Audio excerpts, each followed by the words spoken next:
கடந்த ஆண்டு AR முருகதாஸ் இயக்கத்தில் விஜய் நடிப்பில் சர்க்கார் திரைப்படம் வெளியானது. ஒரு வாக்கின் மதிப்பு என்ன என்பதை அந்த திரைப்படம் அழுத்தமாக பதிவு செய்தது. ஒரு ஓட்டின் முக்கியத்துவம் குறித்த விழிப்புணர்வையும் மக்களிடம் ஏற்படுத்தியது. ஆனால் அதற்கெல்லாம் பல வருடங்களுக்கு முன்பே ஒரு ஓட்டின் மதிப்பு என்பதை இந்தியாவும் இந்திய மக்களும் நேரடியாக கண்டு உணரும்படி ஒரு சம்பவம் நடைபெற்றிருந்தது. அந்த சம்பவம் நடைபெற்ற ஆண்டு 1998. அந்த வருடம் ஒரு வாக்கு வித்தியாசத்தில், வெறும் ஒரு வாக்கு வித்தியாசத்தில் மத்தியில் ஆட்சியே கவிழ்க்கப்பட்டது. அவ்வாறு மத்தியில் ஆட்சியை கவிழ்த்தவர் தமிழகத்தின் மறைந்த முன்னாள் முதலமைச்சர் ஜெயலலிதா. அந்த ஆட்சி கவிழ்ப்பால் ஆட்சி கட்டிலிருந்து இறக்கப்பட்டவர் அடல் பிகாரி வாஜ்பாய். வெறும் ஒரு ஓட்டு வித்தியாசத்தில் வாஜ்பாயின் சர்க்கார் கலைந்தது எப்படி? வாஜ்பாயை ஏன் ஆட்சி கட்டிலிருந்து ஜெயலலிதா இறக்கினார்? கோவை குண்டுவெடிப்பும் பொக்ரான் குண்டுவெடிப்பும் நாடாளுமன்ற தேர்தலில் எத்தகைய தாக்கத்தை ஏற்படுத்தின? இன்று பாஜகவிற்கு எதிராக வாள் சுழற்றும் திமுக 1999 தேர்தலில் அக்கட்சியுடனேயே கூட்டணி அமைத்தது ஏன்? வாஜ்பாய் கார்கில் நாயகனானது எப்படி? இது போன்ற பல கேள்விகளுக்கு விடையாய் அமைகிறது இந்த தொகுப்பு. நாடாளுமன்ற தேர்தல் சாதாரணமாக எத்தனை ஆண்டுகளுக்கு ஒருமுறை நடைபெறும் என்றால் 5 ஆண்டுகளுக்கு ஒருமுறை நடைபெறும் என்பதே நம் அனைவரின் பதிலாக இருக்கும். ஆனால் 1989 ஆண்டு முதல் 1999 ஆண்டு வரையிலான 10 ஆண்டு கால இடைவெளியில் மட்டும் இந்தியா 5 முறை நாடாளுமன்ற தேர்தலை சந்தித்துள்ளது. மேலும் அந்த 10 ஆண்டு காலத்தில் 6 பிரதமர்களையும் அடுத்தடுத்து வாரி வழங்கியுள்ளது. இவற்றிற்கு காரணமாய் அமைந்தவை அதிகார மோதல்களும் அதன் தொடர்ச்சியாக நடத்தப்பட்ட ஆட்சி கலைப்புகளும். அவ்வாறு நடைபெற்ற ஒரு ஆட்சி கலைப்பு தான் 1998 ஆண்டு தேர்தலுக்கும் காரணமாக இருந்தது. 1996 ஆண்டு நடைபெற்ற நாடாளுமன்ற தேர்தலில் அதிக இடங்களில் பாரதிய ஜனதா கட்சி வெற்றி பெற்றது. ஆனால் ஆட்சி அமைக்க தேவையான பெரும்பான்மையை பாஜகவால் பெற முடியவில்லை. இருந்த போதிலும் அதிக இடங்களில் வெற்றி பெற்ற கட்சி என்பதன் அடிப்படையில் பாஜகவை குடியரசுத் தலைவர் ஆட்சி அமைக்க அழைத்தார். அதன்படி 1996 ஆண்டு மே 16 தேதி நாட்டின் 10வது பிரதமராக பதவியேற்றுக் கொண்டார் அடல் பிகாரி வாஜ்பாய். உடன் தனது பெரும்பான்மையை 13 நாட்களுக்குள்ளாக நிரூபிக்க வேண்டுமென அவருக்கு தெரிவிக்கப்பட்டது. பாஜக முதலில் மத்தியில் ஆட்சி அமைத்திருக்கிறது. அக்கட்சியின் வரலாற்றில் மைல்கல்லான சம்பவம். இதனை பாரதிய ஜனதா கட்சியே கொண்டாடி தீர்த்திருக்க வேண்டும். பாஜக வட்டாரமே அல்லோகலப்பட்டிருக்க வேண்டும். ஆனால் அப்படி எதுவும் நடைபெறவில்லை. அமைதி, சொல்லப்போனால் மயான அமைதி. காரணம், 13 நாட்கள் அல்ல, 13 வாரங்கள் கொடுத்தாலும் பெரும்பான்மையை நிரூபிக்க முடியாது என்பது போன்ற ஒரு நிலை. 1996 தேர்தலில் பாஜக 161 இடங்களையும் காங்கிரஸ் 140 இடங்களையும் கைப்பற்றியிருந்தன. இந்த 2 தேசிய கட்சிகளுக்கு அடுத்தபடியாக மாநில கட்சிகளான தமிழ் மாநில காங்கிரஸ் 20 இடங்களையும், திராவிட முன்னேற்ற கழகம் மற்றும் சமாஜ்வாதி கட்சி தலா 17 இடங்களையும், தெலுங்கு தேசம் 16 இடங்களையும் கைப்பற்றியிருந்தன. பாஜகவால் பெரும்பான்மையை நிரூபிக்க முடியாது என்ற அந்த சூழலில் மாநில கட்சிகளை ஒன்றிணைத்து ஐக்கிய முன்னணியை உருவாக்கும் பொறுப்பை கையில் எடுத்தன ஜனதாதளமும் இடதுசாரிய கட்சிகளும். அதன் பலனாக உருவானது ஐக்கிய முன்னணி. வாஜ்பாயின் ஆட்சி கவிழ்ந்தவுடன் அடுத்து தாங்கள் ஆட்சி அமைக்கும் பட்சத்தில் சமூக நீதி மற்றும் இடஒதுக்கீட்டின் காவலனாக அறியப்படும் VP சிங்கை பிரதமராக்குவது என ஐக்கிய முன்னணி முடிவெடுத்தது. ஆனால் பிரதமராக பொறுப்பேற்க VP சிங் மறுப்பு தெரிவிக்கவே மேற்கு வங்க முதலமைச்சரும் மார்க்சிஸ்ட் கட்சியின் தலைவருமான ஜோதிபாசுவை பிரதமராக்குவது என முடிவு செய்யப்பட்டது. அந்த முடிவை ஜோதிபாசு ஆமோதித்தாலும் மார்க்சிஸ்ட் கட்சியின் பொலிட் பீரோ ஆட்சேபித்தது. இதனையடுத்து ஜோதிபாசுவின் பிரதமர் கனவு தகர்க்கப்பட்டது. இது போதாதென்று அமைய உள்ள அரசுக்கு மார்க்சிஸ்ட் கட்சி வெளியிலிருந்துதான் ஆதரவு அளிக்கும் எனவும் அமைச்சரவையில் இடம்பெறாது எனவும் அறிவிக்கப்பட்டது.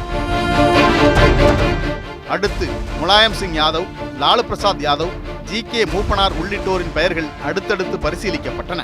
அடுத்த பிரதமரை தேர்வு செய்வதில் நிலவும் இழுபறிக்கு முடிவு கட்டும் விதமாக கர்நாடக மாநில முன்னாள் முதலமைச்சரும் ஜனதாதளத்தை சேர்ந்தவருமான தேவகவுடாவை அடுத்த பிரதமராக கைகாண்பித்தார் ஜோதிபாசு. அதற்கு அனைவரும் ஆதரவு தெரிவிக்கவே தேவகவுடாவை பிரதமராக்குவது என முடிவு செய்யப்பட்டது. கூட்டணி ரெடி, அடுத்த பிரதமரும் ரெடி. மார்க்சிஸ்ட் கம்யூனிஸ்ட் கட்சி வெளியிலிருந்து ஆதரவளிக்க தயாராக உள்ளது. அவ்விதமே காங்கிரஸ் கட்சியும் வெளியிலிருந்து ஆதரவளிக்க தயாராக இருந்தது. இப்போதைக்கு வாஜ்பாய் தனது பதவியை ராஜினாமா செய்ய வேண்டியது மட்டும்தான் பாக்கி. அந்த நாளும் வந்தது. தன்னால் பெரும்பான்மையை நிரூபிக்க முடியவில்லை என கூறி தனது பதவியை ராஜினாமா செய்தார் அடல் பிகாரி வாஜ்பாய். வெறும் 13 நாட்கள் மட்டுமே ஆட்சி புரிந்த அவர் பதவியேற்ற வேகத்திலேயே பதவி விலகினார். இதனையடுத்து நாட்டின் அடுத்த பிரதமராக தேவகவுடா பதவியேற்றுக் கொண்டார். தென்னிந்தியாவைச் சேர்ந்த ஒருவர் பிரதமர் நாற்காலியை அலங்கரித்தது அது இரண்டாவது முறை. பிரதமராக பதவியேற்ற வேகத்திலேயே அவரின் பதவிக்கும் ஆபத்து வந்தது. அந்த ஆபத்து காங்கிரஸ் கட்சியின் தேசிய தலைவரான சீதாராம் கேசரியின் வடிவில் வந்தது.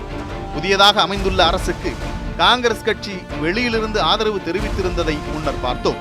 ஆனால் காங்கிரஸ் கட்சியின் புதிய தலைவராக பொறுப்பேற்றிருந்த சீதாராம் கேசரிக்கு இந்த ஆதரவு நடவடிக்கை பிடிக்கவில்லை.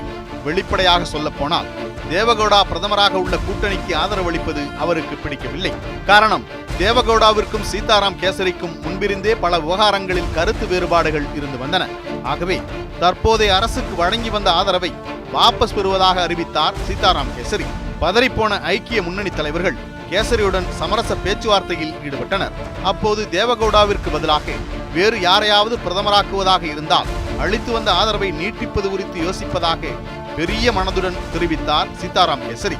இதனையடுத்து அவசரமாக அடுத்த பிரதமரை தேர்வு செய்யும் படலம் தொடங்கியது. பல வாத பிரதிவாதங்களுக்கு பிறகு ஜனதாதளத்தைச் சேர்ந்த இந்தர்குமார் குஜ்ராலை பிரதமராக்குவது என்று முடிவு செய்யப்பட்டது. இதனையடுத்து குஜ்ரால் நாட்டின் புதிய பிரதமராக பொறுப்பேற்றுக் கொண்டார். சில மாதங்கள் கடந்திருந்த நிலையில் காங்கிரஸ் அளித்து வந்த ஆதரவை விலக்கிக் கொள்ளப் போகிறேன் என மீண்டும் கிளம்பினார் சீதாராம் கேசரி. அவரின் அந்த முடிவுக்கு காரணமாக கடந்த முறை தேவகவுடா இருந்ததைப் போல இந்த முறை ஜெயின் கமிஷனின் அறிக்கை இருந்தது. ராஜீவ்காந்தியின் கொலை சம்பவம் குறித்து விசாரிக்க அமைக்கப்பட்ட ஆணையம்தான் ஜெயின் கமிஷன். அந்த கமிஷன் தனது விசாரணையின் இடைக்கால அறிக்கையை 1997ஆம் ஆண்டு ஆகஸ்ட் 28ஆம் தேதி தாக்கல் செய்தது. அந்த அறிக்கையில் தெரிவிக்கப்பட்ட விஷயங்கள் குறித்து அரசு வெளிப்படையாக வெளியில் அறிவிக்கவில்லை. இருந்தும் அந்த அறிக்கை குறித்த சாராம்சங்களை இந்தியா டுடே பத்திரிகை எப்படியோ தெரிந்து கொண்டு வெளியிட்டது. அதன்படி விடுதலை புலிகளுக்கும் முதலமைச்சர் கருணாநிதிக்கும் தொடர்பு இருந்ததாகவும், முதலமைச்சர் கருணாநிதி தலைமையிலான அரசின் ஆதரவு விடுதலை புலிகளுக்கு இருந்து வந்ததாகவும் ஜெயின் கமிஷனின் அறிக்கையில் தெரிவிக்கப்பட்டுள்ளதாக இந்தியா டுடே செய்தி வெளியிட்டது. உடனே கொந்தளித்த சீதாராம் கேசரி ஜெயின் கமிஷனின் அறிக்கையை நாடாளுமன்றத்தில் தாக்கல் செய்ய வேண்டுமெனவும், இல்லை என்றால் அளித்து வந்த ஆதரவு விலக்கிக் கொள்ளப்படும் என்றும் எச்சரிக்கை விடுத்தார். உடனடியாக 5000 பக்கங்கள் கொண்ட அந்த விசாரணை அறிக்கையை தாக்கல் செய்தார் பிரதமர் குஜ்ரால். அந்த அறிக்கை தமிழக மக்கள் மீதும் திமுக மீதும் அடுக்கடுக்கான சந்தேகங்களை எழுப்பியிருந்தது. மிக எளிமையாக சொல்வதென்றால் விடுதலை புலிகளுக்கும் தமிழக மக்களுக்கும் இடையே ரகசிய உறவு இல்லாமல் ராஜீவ் படுகொலை நடைபெற்றிருக்காது என்று குற்றம் சாட்டியது. ராஜீவ் கொலையை ஒட்டுமொத்த தமிழர்களின் மீதும் சுமத்த பார்ப்பதாக வெகுண்டெழுந்தது திமுக. பதிலுக்கு வெகுண்ட காங்கிரஸ் திமுகவை அமைச்சரவையில் இருந்து நீக்க வேண்டும் எனவும், இல்லாவிட்டால் ஆதரவு என்கிற பேச்சுக்கே இனி இடமில்லை என்று தெரிவித்தது. அந்த கோரிக்கையை ஏற்க பிரதமர் குஜ்ரால் மறுக்கவே அரசுக்கு அளித்து வந்த ஆதரவை காங்கிரஸ் வாபஸ் பெற்றது. இதனையடுத்து குஜ்ரால் தனது ராஜினாமா கடிதத்தை குடியரசுத் தலைவருக்கு அனுப்பி வைத்தார். அந்த கடிதத்தில் ஒட்டுமொத்த தமிழர்களின் மீதும் குற்றம் சாட்டப்பட்டிருப்பதை என்னால் ஏற்றுக்கொள்ள முடியாது என்பதை மிகவும் வருத்தத்துடன் சீதாராம் கேசரிக்கு நான் தெரிவித்துள்ளேன். மேலும் நாட்டின் நலனுக்கு முக்கியத்துவம் கொடுக்கும் வகையில் நான் எனது பதவியை ராஜினாமா செய்கிறேன் என தனது ராஜினாமா கடிதத்தில் தெரிவித்திருந்தார் குஜ்ரால். ஆட்சி கலைக்கப்பட்டு அடுத்த தேர்தலுக்கு நாடு தயாரானது. அதன்படி 1998ஆம் ஆண்டு பிப்ரவரி 16 மற்றும் 22 ஆகிய தேதிகளில் 2 கட்டமாக நாடாளுமன்ற தேர்தல் நடைபெறும் என்று அறிவிக்கப்பட்டது. முந்தைய தேர்தலில் வெற்றி பெற்று வெறும் 13 நாட்களிலேயே தனது ஆட்சி கவிழ்க்கப்பட்ட வடுவுடன் இருந்த பாரதிய ஜனதா கட்சி இந்த முறை மகத்தான வெற்றியை பதிவு செய்ய வேண்டும் என்று முடிவு செய்தது. அதே மனநிலையில்தான் இருந்தது அதிமுகவும். 1996 தேர்தலில் மக்களவை மற்றும் சட்டப்பேரவை தேர்தலில் மண்ணை கவ்வி இருந்ததால் இந்த முறை நிச்சயம் அதிக இடங்களை கைப்பற்ற வேண்டும் என்ற உறுதியில் அதிமுக இருந்தது. அவ்வளவுதான். அரசியல் களம் சூடுபிடித்தது. கூட்டணியை வலிமைப்படுத்துவதே சாணக்கியத்தனம் என முடிவெடுத்த பாரதிய ஜனதா அதிமுக, மதிமுக, பாமக, சிவசேனா, திரிணாமுல் காங்கிரஸ், அகாலிதளம், பிஜு ஜனதாதளம் உள்ளிட்ட கட்சிகளை இணைத்து பலமான கூட்டணியை கட்டி எழுப்பியது. கூட்டணி கட்சிகளுக்கு சீட்டுகள் ஒதுக்கியது போக 388 தொகுதிகளில் பாரதிய ஜனதா களம் கண்டது. பாஜக மூத்த தலைவரான வாஜ்பாய் லக்னோ தொகுதியிலும், அத்வானி காந்திநகர் தொகுதியிலும் தேர்தலை சந்தித்தனர்.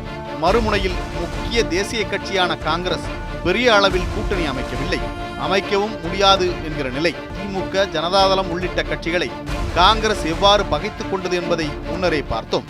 ஆகவே சொல்லிக் கொள்ளும்படியாக எந்த கூட்டணியையும் அந்த கட்சி அமைக்கவில்லை. 543 தொகுதிகளில் 477 தொகுதிகளில் வேட்பாளர்களை நிறுத்தியது காங்கிரஸ். தமிழகத்தை பொறுத்தவரை ஆளும் கட்சியாக திமுக இருந்தாலும் நாடாளுமன்ற தேர்தலில் அதிமுகவின் கையே ஓங்கி இருந்தது. பாஜகவை போலவே அதிமுகவும் வலிமையான கூட்டணியை அமைப்பதில் முனைப்பு காட்டியது. பாட்டாளி மக்கள் கட்சியை தனது கூட்டணியின் பக்கம் இழுத்தார் ஜெயலலிதா. அதற்கு பெரும் உதவியாக இருந்தவர் வாழப்பாடி ராமமூர்த்தி. அதனையடுத்து மறுமலர்ச்சி திமுகவின் பக்கம் தனது பார்வையை திருப்பி அக்கட்சியையும் தனது கூட்டணியில் ஜெயலலிதா இணைத்தார். அதற்கு உதவியாக இருந்தவர் நாவலர் நெடுஞ்செழியன். பெரியார் அண்ணா வழிவந்த திராவிட கட்சியான அதிமுக அந்த தேர்தலில் பாஜகவுடனும் கூட்டணி அமைத்தது. மத்தியில் பாஜக தலைமையிலான கூட்டணியில் அதிமுகவும், மாநிலத்தில் அதிமுக தலைமையிலான கூட்டணியில் பாஜகவும் இணைந்தன. 1998 நாடாளுமன்ற தேர்தலில் 22 தொகுதிகளில் அதிமுக போட்டியிட்டது. பாமக, மதிமுக மற்றும் பாஜக ஆகிய கட்சிகளுக்கு தலா 5 தொகுதிகள் ஒதுக்கப்பட்டன. எஞ்சிய 2 தொகுதிகள் தமிழக ராஜீவ் காங்கிரசிற்கும் ஜனதா கட்சிக்கும் ஒதுக்கீடு செய்யப்பட்டன. மறுபுறம் திமுகவும் தமிழ் மாநில காங்கிரஸ் மற்றும் இந்திய கம்யூனிஸ்ட் கட்சியை தனது தலைமையிலான கூட்டணியில் சேர்த்து தேர்தலை எதிர்கொள்ள தயாரானது. தேர்தல் அறிவிக்கப்பட்டுவிட்டது. தேர்தல் வியூகங்கள் வகுக்கப்பட்டு கூட்டணிகளும் அமைக்கப்பட்டாகிவிட்டது. இனி அனல் பறக்க பிரச்சாரம் செய்வது மட்டும்தான் மீதம். அதன்படி அனல் பறக்கும் ஆக்ரோஷ தேர்தல் பிரச்சாரங்கள் செவ்வனே தொடங்கின. அத்தகைய பிரச்சார கூட்டம் ஒன்றில்தான் நிகழ்ந்தேறியது அந்த துயரகரமான, நாட்டை உழுக்கும்படியான அந்த துர்சம்பவம். அது 58 உயிர்களை பலிவாங்கிய கோவை குண்டுவெடிப்பு சம்பவம். 1998 தேர்தலில் மகத்தான வரலாறு காணாத வெற்றியை பதிவு செய்துவிட வேண்டும், ஆட்சி அமைத்துவிட வேண்டும் என்ற உறுதியுடன் பாஜக தலைவர்கள் நாடு முழுவதும் சூறாவளி பிரச்சார பயணம் மேற்கொண்டு வந்தனர். அதன்படி பாஜக மூத்த தலைவர்களுள் ஒருவரான LK அத்வானி தமிழகத்தின் கோவை மாவட்டத்தில் பாஜக வேட்பாளரான CP ராதாகிருஷ்ணனை ஆதரித்து பிரச்சாரம் செய்யவிருந்தார். அப்போதுதான் நிகழ்த்தப்பட்டது அந்த குண்டுவெடிப்பு சம்பவம். 1998 ஆண்டு பிப்ரவரி 14ஆம் தேதி, இடம் கோவை RS புரம். தேர்தல் பிரச்சாரத்திற்காக அந்த மேடை தயாராக இருந்தது. அங்கு இருந்தவர்கள் அனைவரும் அத்வானியின் வருகையை எதிர்பார்த்து காத்திருந்தனர். அப்போது யாரும் எதிர்பாராத விதமாக மேடைக்கு 100 அடி தொலைவில் மிக சக்தி வாய்ந்த குண்டு வெடித்தது.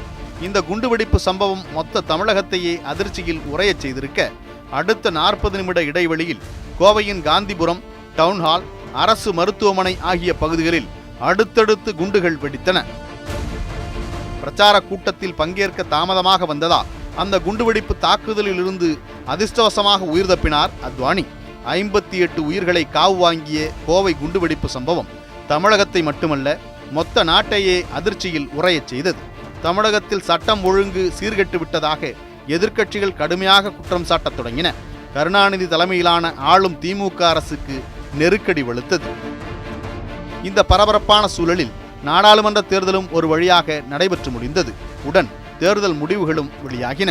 அதில் 182 இடங்களை கைப்பற்றி தனிப்பெரும் கட்சியாக உருவெடுத்தது பாரதிய ஜனதா கட்சி. அதன் கூட்டணி கட்சிகளான சமதா 12 தொகுதிகளிலும், பிஜு ஜனதாதளம் 9 தொகுதிகளிலும், ஷிரோமணி அகாலி தளம் 8 தொகுதிகளிலும் வெற்றி பெற்றிருந்தன. மறுபுறம் மற்றொரு தேசிய கட்சியான காங்கிரசிற்கு 141 இடங்கள் மட்டுமே கிடைத்தன. அக்கட்சிக்கு பெரிய பின்னடைவாகவும் படுதோல்வியாகவும் இது கருதப்பட்டது. இந்த தேர்தல் தோல்விக்கு பொறுப்பேற்று காங்கிரஸ் கட்சியின் தலைவர் பொறுப்பிலிருந்து சீதாராம் கேசரி ராஜினாமா செய்தார். கடந்த தேர்தலில் தேவகவுடாவையும் குஜ்ராலையும் ராஜினாமா செய்ய வைத்த சீதாராம் கேசரியை இந்த முறை தேர்தல் முடிவுகள் ராஜினாமா செய்ய வைத்திருந்தன. அவரை தொடர்ந்து காங்கிரசின் தலைமை பொறுப்பை ஏற்றார் சோனியா காந்தி. மத்தியில் மட்டுமல்ல, தமிழகத்திலும் பாரதிய ஜனதா கால் பதித்திருந்தது. அதிமுக 18 இடங்களையும், அதன் கூட்டணியில் இடம்பெற்றிருந்த பாமக 4 இடங்களிலும், பாஜக மற்றும் மதிமுக தலா 3 இடங்களிலும் வெற்றி பெற்றிருந்தன. மதுரையில் சுப்பிரமணியன் சுவாமியும், சேலத்தில் வாழப்பாடி ராமமூர்த்தியும் வெற்றி பெற்றனர். மறுமுனையில் திமுகவிற்கு 6 இடங்களும், தமாகவிற்கு 3 இடங்களும், இந்திய கம்யூனிஸ்ட் கட்சிக்கு 1 இடமும் கிடைத்திருந்தது. வெற்றி கழுப்பில் மத்தியில் ஆட்சி அமைப்பதற்கான வேலைகளில் இறங்கியது பாஜக. கூட்டணி கட்சிகளின் ஆதரவு, அதுவும் பேராதரவு இருந்தால் மட்டுமே நிலையான ஆட்சியை அமைக்க முடியும் என்கிற நிலை. எனவே கூட்டணி கட்சிகளின் உடனான உறவை வலுப்படுத்தும் பணியை முதலில் செய்யத் தொடங்கியது பாஜக. அதன் முதல் படியாக அயோத்தியில் ராமர் கோயில் கட்டுவது, பொது சிவில் சட்டம் கொண்டு வருவது, ஜம்மு காஷ்மீருக்கு வழங்கப்பட்டுள்ள சிறப்பு அந்தஸ்தை திரும்பப் பெறுவது என்ற தனது முத்தான 3 திட்டங்களை பாஜக கைவிட்டது. அதன் பயனாக கூட்டணியும் வலுவடைந்தது. கூட்டணி கட்சிகளின் ஆதரவு அனைத்தையும் கூட்டிக் கழித்து பார்த்ததில் பாஜகவின் தேசிய ஜனநாயக கூட்டணி பக்கம் 266 இடங்கள் இருந்தன. ஆட்சி அமைக்க இன்னும் 7 இடங்கள் வேண்டும் என்கிற நிலை. அந்த நேரத்தில் 12 எம்பிக்களை கொண்ட தெலுங்கு தேசம் கட்சி வாஜ்பாய்க்கு தனது ஆதரவு கரத்தை நீட்டியது. ஆட்சி அமைக்க பாஜக பக்காவாக தயாரானது. ஆனால் குடியரசுத் தலைவரான KR நாராயணன் வாஜ்பாயை ஆட்சி அமைக்க அழைப்பதாக தெரியவில்லை. பின்னர் ஒரு வழியாக 10 நாட்கள் கழித்து ஆட்சி அமைக்க அழைப்பு விடுத்தார். அதுவும் ஒற்றை நிபந்தனையுடன். தங்களுக்கு ஆதரவளிக்கும் கட்சிகளின் ஆதரவு கடிதங்களை தன்னிடம் சமர்ப்பிக்க வேண்டும் என வாஜ்பாயிடம் தெரிவித்தார் KR நாராயணன். பாஜகவை வெளியிலிருந்து ஆதரிக்க விரும்பிய அதிமுக ஆதரவு கடிதத்தை தர யோசனை செய்தது. உடனே ஜஸ்வந்த் சிங் சென்னை விரைந்து ஜெயலலிதாவை நேரில் சந்தித்தார். அதன் பின்னர்தான் ஜெயலலிதா தனது ஆதரவு கடிதத்தை அளித்தார். இதனையடுத்து 1998ஆம் ஆண்டு மார்ச் 19ஆம் தேதி 2வது முறையாக பிரதமராக பொறுப்பேற்றார் அடல் பிகாரி வாஜ்பாய். அவரது அமைச்சரவையில் அதிமுக சார்பில் 2 அமைச்சர்களும் 2 இணையமைச்சர்களும் இடம்பெற்றனர். இதனையடுத்து வாஜ்பாய், அத்வானி உள்ளிட்ட தலைவர்கள் நாட்டை வழிநடத்த தொடங்கினர். அடுத்தடுத்து எத்தகைய சீர்திருத்த நடவடிக்கைகளை மேற்கொள்ள வேண்டும் என பட்டியலிடத் தொடங்கினர். நாடும் அரசியல் களங்களும் அமைதியாக பயணித்துக் கொண்டிருந்தன. 1998ஆம் ஆண்டு மே 11ஆம் தேதி வாஜ்பாய் பதவியேற்று 2 மாதங்கள் கூட நிறைவு பெற்றிருக்கவில்லை. அந்த நேரத்தில் யாரும் எதிர்பாராத விதமாக அந்த பெரும் குண்டுவெடிப்பு சம்பவம் நிகழ்ந்தேறியது. தேர்தலுக்கு முந்தைய கோவை குண்டுவெடிப்பு சம்பவத்தை காட்டிலும் தேர்தலுக்கு பிந்தைய இந்த குண்டுவெடிப்பு சம்பவம் பெரும் அதிர்வலையை ஏற்படுத்தியது, அதுவும் உலக அளவில். ஆனால் இந்த குண்டுவெடிப்பு இந்திய மக்களை அதிர்ச்சியில் உறையச் செய்யவில்லை, மாறாக மகிழ்ச்சியில் திக்குமுக்காட செய்தது. அந்த குண்டுவெடிப்பு சம்பவத்தை நிகழ்த்தியவர் பாரத பிரதமர் வாஜ்பாய். குண்டுவெடிப்பு நடைபெற்ற இடம் ராஜஸ்தான் மாநிலத்தில் உள்ள பொக்ரான். ஆம், வாஜ்பாய் தலைமையிலான இந்திய அரசு பொக்ரானில் வெற்றிகரமான அணுகுண்டு சோதனையை நடத்தி அசத்தியது. வாஜ்பாய் பொக்ரான் நாயகனானார். அதே கையோடு பாகிஸ்தானிடம் நேசக்கரம் நீட்டி கைகுலுக்கவும் செய்தார். தேசிய அரசியல் இவ்வாறு நல்லபடியாக சென்று கொண்டிருந்தது. ஆனால் தேசிய ஜனநாயக கூட்டணியின் நிலைமை கவலைக்கிடமாக இருந்தது. காரணம் ஜெயலலிதா. ஆட்சி அமைக்கப்பட்டதிலிருந்தே அதிமுகவுக்கும் பாஜகவிற்கும் பல விவகாரங்களில் முட்டல் மோதல் இருந்து கொண்டே இருந்தது. சுப்பிரமணியன் சுவாமிக்கு ஜெயலலிதா நிதித்துறையை கேட்டதாகவும், ஆனால் அதற்கு வாஜ்பாய் சம்மதிக்கவில்லை எனவும், இதனால் இருவருக்கும் பிணக்கு ஏற்பட்டதாகவும் பத்திரிகைகள் எழுதின. நாளுக்கு நாள் அதிமுக பாஜக இடையிலான பனிப்போர் தீவிரமடைந்து வந்தது. இதன் வெளிப்பாடாக ஊழல் குற்றச்சாட்டுகளுக்கு உள்ளான 3 மத்திய அமைச்சர்களை நீக்கம் செய்ய வேண்டும் என்று கோரினார் ஜெயலலிதா. உடனே அதிமுகவை அமைச்சரவையில் இருந்து அல்ல, கூட்டணியில் இருந்தே நீக்க வேண்டும் என்கிற கர்ஜனைகள் எதிர்முனையில் இருந்து ஒலிக்கத் தொடங்கின. இந்த விவகாரத்திற்கு முற்றுப்புள்ளி வைக்கும் விதமாக குற்றச்சாட்டுக்கு உள்ளான 3 அமைச்சர்களில் ஒருவரான பூட்டா சிங்கை மட்டும் பதவி நீக்கம் செய்ய முன்வந்தார் வாஜ்பாய். அடுத்ததாக மீண்டும் ஒரு கோரிக்கையை முன்வைத்தார் ஜெயலலிதா. அது தமிழகத்தில் நடைபெறும் திமுக ஆட்சியை கலைக்க வேண்டும் என்பது. ஆனால் உள்துறை அமைச்சரான LK அத்வானி தமிழகத்தில் ஆட்சியை கலைக்கும் பேச்சுக்கே இடமில்லை என்று திட்டவட்டமாக தெரிவித்தார். தொடர்ந்து இருதரப்பிலும் நீயா நானா போட்டி நடைபெற்றுக் கொண்டிருந்தது. இந்த போட்டிகளுக்கு எண்காடு போடும் விதமாக ஜெயலலிதா விரும்பியபடியே ஆட்சி கலைப்பு படலம் நடந்தேறியது. ஆனால் மாநிலத்தில் அல்ல, மத்தியில். 1999ஆம் ஆண்டு ஏப்ரல் 14ஆம் தேதி குடியரசுத் தலைவரை சந்தித்த ஜெயலலிதா தேசிய ஜனநாயக கூட்டணிக்கு அளித்து வந்த ஆதரவை வாபஸ் பெற்றுக் கொள்வதாக கேஷுவலாக தெரிவித்துவிட்டு மீண்டும் சென்னை வந்து சேர்ந்தார். அதனைத் தொடர்ந்து நம்பிக்கை வாக்கெடுப்பு நடத்தப்பட்டது. அதில் வாஜ்பாய்க்கு ஆதரவாக 269 வாக்குகளும் எதிராக 270 வாக்குகளும் பதிவாகின. இதனையடுத்து 13 கால வாஜ்பாய் ஆட்சி ஒரு வாக்கு வித்தியாசத்தில் சீரும் சிறப்புமாக கலைக்கப்பட்டது. அதனைத் தொடர்ந்து ஆட்சி அமைக்க காங்கிரஸ் உரிமை கோரியது. ஆனால் பெரும்பான்மை ஆதரவை பெற அதனால் இயலவில்லை. பிறகென்ன, மீண்டும் இந்தியா ஒரு தேர்தலை சந்திக்க தயாரானது. தேர்தல் அறிவிப்புகள், தேர்தல் வியூகங்கள், தேர்தல் பிரச்சாரங்கள் என வழக்கம் போல் அனைத்தும் நடைபெற்றன. இதனிடையே வீழ்ந்த வாஜ்பாயின் செல்வாக்கை இமாலய அளவில் தூக்கி நிறுத்தும் விதமாக அந்த நேரத்தில் நடந்தது அந்த போர், கார்கில் போர். உபயம் சாட்சாத் பாகிஸ்தானேதான். ஆட்சி கவிழ்ந்தாலும் காபந்து ஆட்சியை வாஜ்பாயே அப்போது தொடர்ந்து நடத்தி வந்தார். அரசியல் களம் அவ்வளவாக நல்ல முறையில் இல்லாத இந்த நேரத்தில் இந்தியாவை அடித்தால் மரண அடியாக இருக்கும் என்று தப்பு கணக்கு போட்டது பாகிஸ்தான். அதன்படி இந்தியாவின் மீது தாக்குதலையும் தொடங்கியது. ஆட்சி கவிழ்ந்து விட்டது என்கிற சோகத்தில் கன்னத்தில் கை வைத்துக் கொண்டு அமர்ந்து கொண்டிருக்க முடியுமா? ஆகவே ஆக வேண்டிய காரியத்தை பார்க்க தொடங்கினார் காபந்து பிரதமர் அடல் பிகாரி வாஜ்பாய். மூத்த அமைச்சர்கள், இராணுவ தளபதிகளுடன் கூடி விவாதித்தார், ஆலோசித்தார். ஆபரேஷன் விஜயும் தொடங்கப்பட்டது. சுமார் 2.5 மாதங்கள் நடைபெற்ற யுத்தத்தின் முடிவில் பாகிஸ்தான் படையைச் சேர்ந்த ஒருவரை கூட மீதம் வைக்காமல் அடித்து விரட்டி இந்திய எல்லையில் அரணாக நின்றனர் இந்திய ராணுவ வீரர்கள். அவர்களின் பின்னால் கார்கில் நாயகன் வாஜ்பாய் நின்று கொண்டிருந்தார். வாஜ்பாய் புகழ் நாடு முழுவதும் பரவியது. வாஜ்பாய் அலையும் உருவானது. இந்த சூழலில் 1999 ஆண்டு அக்டோபர் 3ஆம் தேதி நாடாளுமன்ற தேர்தல் அறிவிக்கப்பட்டது. பாஜகவின் தேசிய ஜனநாயக கூட்டணியில் ஐக்கிய ஜனதாதளம், லோக் ஜனசக்தி, ஷிரோமணி அகாலிதளம், சிவசேனா, திரிணாமுல் காங்கிரஸ், பிஜு ஜனதாதளம், இந்திய தேசிய லோக் தளம், தெலுங்கு தேசம், பாட்டாளி மக்கள் கட்சி, மறுமலர்ச்சி திராவிட முன்னேற்றக் கழகம் என பாஜகவின் தேர்தல் படை பிரம்மாண்டமாய் அமைந்தது. கூடுதலாக பாஜகவுடன் திமுகவும் கூட்டணி அமைத்தது. 543 தொகுதிகளில் 339 தொகுதிகளில் பாஜக போட்டியிட்டது. லக்னோ தொகுதியில் போட்டியிட்டார் வாஜ்பாய். மறுமுனையில் அதிமுக, ராஷ்டிரிய ஜனதாதளம் போன்ற கட்சிகளுடன் கூட்டணி அமைத்து தேர்தலை சந்திக்க தயாரானது காங்கிரஸ். 453 தொகுதிகளில் களம் காணவும் முடிவு செய்தது. காங்கிரசின் பிரதமர் வேட்பாளராக சோனியா காந்தி இருப்பார் என அரசல் புரசலான பேச்சும் அடிபட்டது. உடனே ராமராஜ்யம் வேண்டுமா, ரோமராஜ்யம் வேண்டுமா, பிரதமராக இந்தியர் வர வேண்டுமா, இல்லை இத்தாலியர் வர வேண்டுமா என அனல் பறக்க எதிர்முனையில் இருந்து பிரச்சாரம் தொடங்கப்பட்டது. காங்கிரசும் பதிலுக்கு சூறாவளி பிரச்சாரத்தில் ஈடுபட்டது.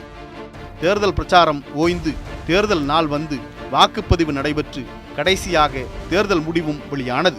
பாஜக 182 தொகுதிகளிலும் காங்கிரஸ் 114 தொகுதிகளிலும் வெற்றி பெற்றன. தமிழகத்தை பொறுத்தவரை அதிமுக 10 தொகுதிகளிலும் திமுக 12 தொகுதிகளிலும் வெற்றி பெற்றிருந்தன. இதனையடுத்து கூட்டணி கட்சிகளின் ஏகோபித்த ஆதரவுடன் பதவியேற்க தயாரானார் வாஜ்பாய். அத்வானிக்கு மும்பை போல உள்துறையும், ஜஸ்வந்த் சிங்கிற்கு வெளியுறவுத்துறையும், முரசொலி மாறனுக்கு வர்த்தகம் மற்றும் தொழில்துறையும், மம்தா பானர்ஜிக்கு ரயில்வே துறையும், டிஆர் பாலுவுக்கு வனம் மற்றும் சுற்றுச்சூழல் துறையும் ஒதுக்கீடு செய்யப்பட்டன. எஞ்சிய துறைகளில் தமிழகத்தைச் சேர்ந்தவர்களுக்கு குறிப்பிடத்தக்க பிரதிநிதித்துவம் வழங்கப்பட்டது. முன்னர் ஒரு தேர்தலில் சில நாட்களும் மற்றொரு தேர்தலில் சில மாதங்களும் பிரதமராக பதவி வகித்த வாஜ்பாயை முழுமையாக 5 ஆண்டுகள் ஆட்சியில் அமரச் செய்யும் அந்த பதவியேற்பு நாளும் வந்தது. 1999 ஆண்டு அக்டோபர் 13 தேசிய ஜனநாயக கூட்டணி பேராதரவுடன் பாஜக ஆட்சி அமைத்தது. அன்றைய தினம் அமைச்சர்களுக்கு குடியரசுத் தலைவர் பதவி பிரமாணம் செய்து வைத்தார். முன்னதாக வாஜ்பாய்க்கும் பதவி பிரமாணம் செய்து வைக்கப்பட்டது. அதன்படி வாஜ்பாயும் அந்த வாக்கியத்தை உச்சரித்து பிரதமராக பதவி பிரமாணம் செய்து கொண்டார். அடல் பிகாரி வாஜ்பாய் ஆகிய நான்